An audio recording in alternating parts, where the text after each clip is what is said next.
Since we've just spent all this time learning about all the different structural aspects of C, for loops, while loops, if statements, functions, we actually can do a whole ton of different stuff by now. And so it's time to sort of double back and begin expanding out our knowledge of stuff we've already seen. So for example, we've spent time talking about being able to evaluate arithmetic expressions, plus, minus, multiplication, and division. And these are all examples of operators in C. And we already know that there's some strange behavior. And one bit of strange behavior in particular is this integer division problem, where if I have two values of type int, the result has to be an int, and so when I do division, I don't necessarily get the fully accurate result. It turns out that C has a huge number of operators. These are only 4 of them, and there are a ton of other ones. And we're going to go over almost all of them at some point in this course. And we're going to start climbing that hill, I guess, in the next couple of weeks, about a week after assignment 3 comes out. But one operator that we're going to need even on assignment 3 is called the modulo operator, and it is actually related to this integer division problem. So first, what does it mean to compute 10 over 6 with integer division? And so in C, if you have two int values, and we know that if we write out a number which doesn't have a decimal point in it, then the compiler assumes we are talking about type int. We might know that the value 10 over 6 out here in real life is equal to 1.66 repeating. But in C, if I have int over int, the result has to be an int. And that means in C, the answer is just 1. But we look at that and we say, wait a minute though, 6 times 1 isn't 10. So 10 over 6 isn't actually 1. There was something left over. We lost some information.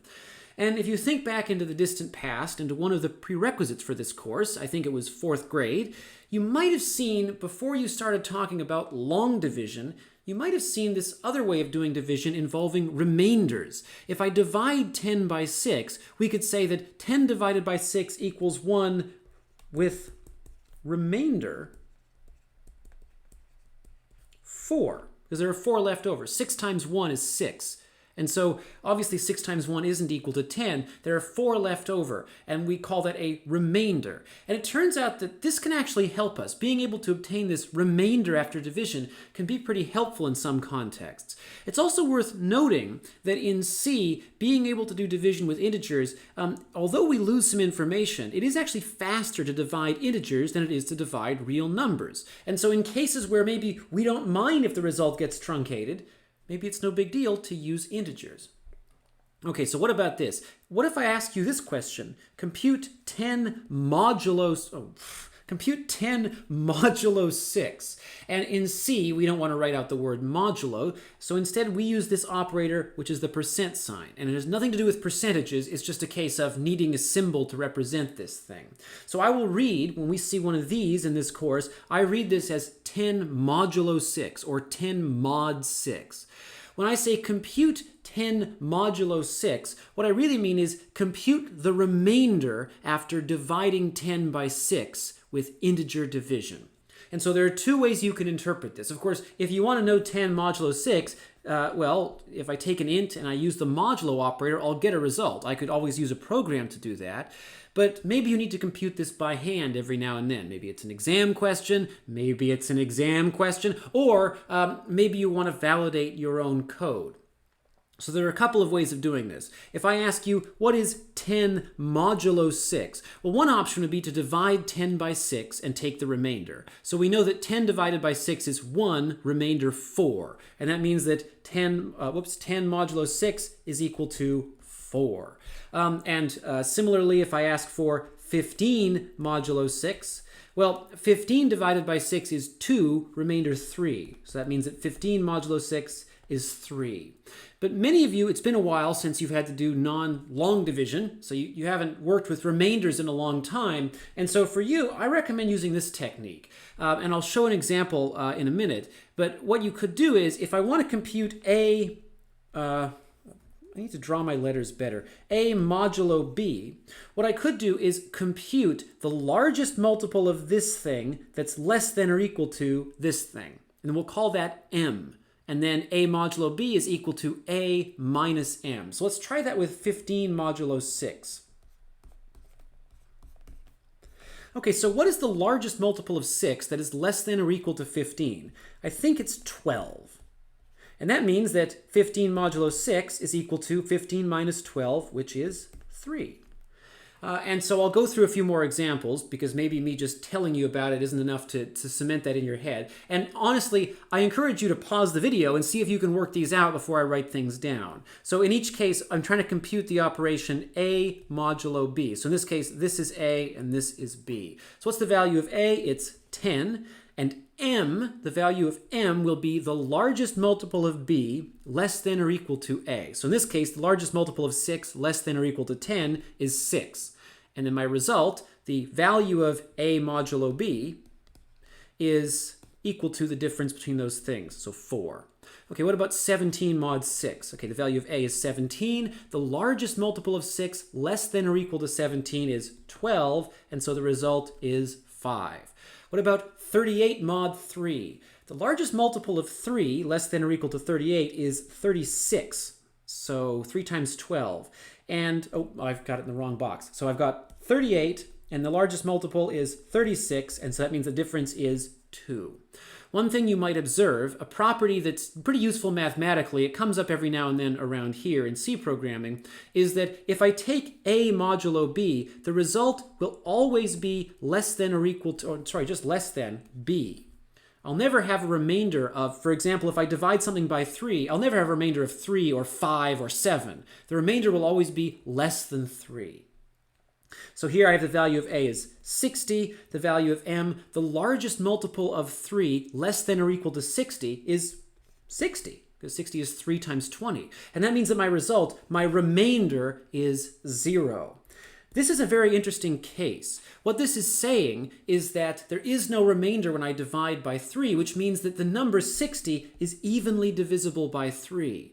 Now, the reason why this is interesting is this does give us a way in C code to test whether a number is divisible by another number. We just ask the question, if we use the modulo operator, does the remainder come out to be 0?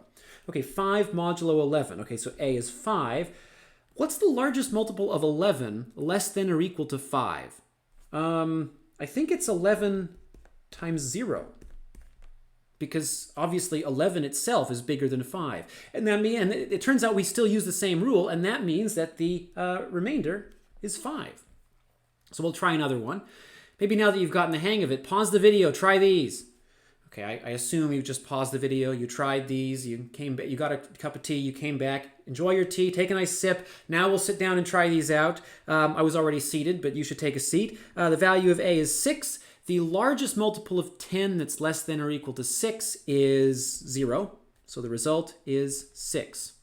6 modulo 6. So we're getting into some tricky ones here. Okay, A is 6. The largest multiple of 6 less than or equal to 6 is 6. So the result is 0, which shouldn't surprise us because 6 obviously evenly divides 6.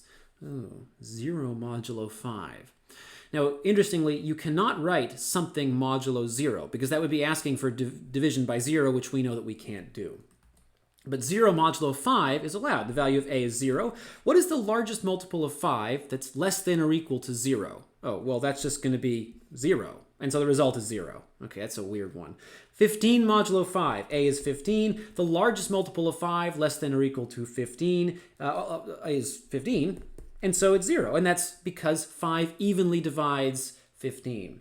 50 modulo 7. Okay, so the largest multiple of 7 less than or equal to 50 is 49, and that means that the result is 1.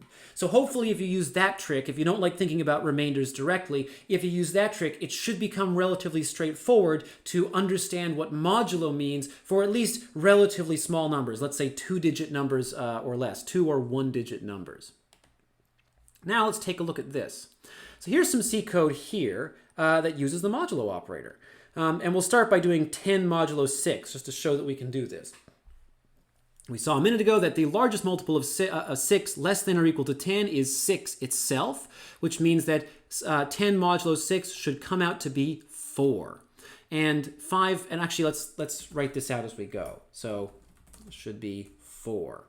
5 modulo 2. Well, the largest multiple of 2 less than or equal to 5 is 4, so this should be 1. And 8 is actually divisible by 2, so this should be 0. 17 mod 4. So the largest multiple of 4 less than or equal to 17 is 16. So this should be 1. So we'll try running this.